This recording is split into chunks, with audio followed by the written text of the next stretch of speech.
అందరికీ నమస్కారం అండి.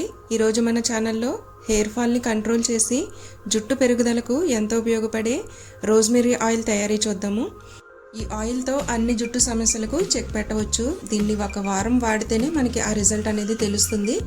చాలా బాగా పనిచేస్తుందండి. దీన్ని తయారు చేసుకోవడం చాలా ఈజీ.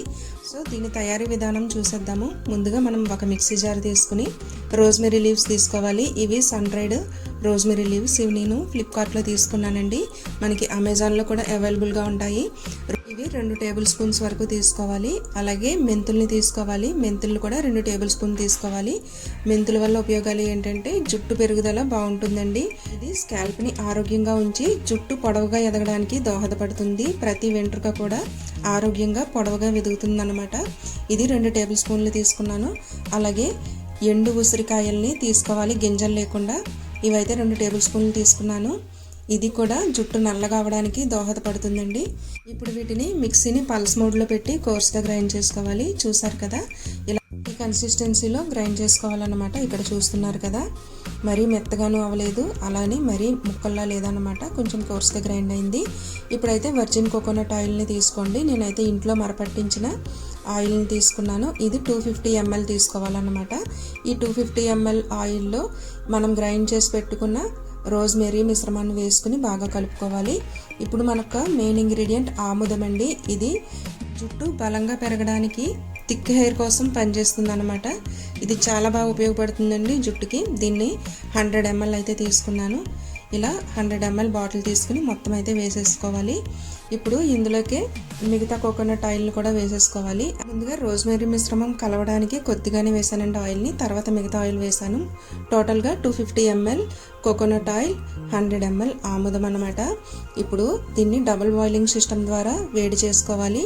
డైరెక్ట్గా స్టవ్ మీద పెట్టి మరిగించే కన్నా ఇలా డబుల్ బాయిలింగ్ సిస్టంలో వేడి చేసుకోవడం వల్ల ఇందులో ఉన్న మెడిసినల్ వాల్యూస్ పోవండి. సో స్టవ్ మీద గిన్నె పెట్టి అందులోకి నీళ్లు వేసి ఒక టవల్ని కానీ లేదంటే వైట్ క్లాత్ని కానీ వేసి దానిపైన ఈ ఆయిల్ మిశ్రమాన్ని పెట్టాలన్నమాట.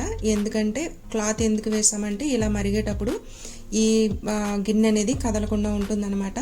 ఇలా కలుపుకుంటూ దీన్ని మరిగించుకోవాలి. అంటే ఎక్కువ మరగాల్సిన అవసరం లేదండి. ఇలా బాగా వేడైతే సరిపోతుంది. ఇలా బాగా వేడైన తర్వాత స్టవ్ ఆఫ్ చేసేసుకోవాలి. ఇప్పుడు దీన్ని పూర్తిగా చల్లారనివ్వాలన్నమాట.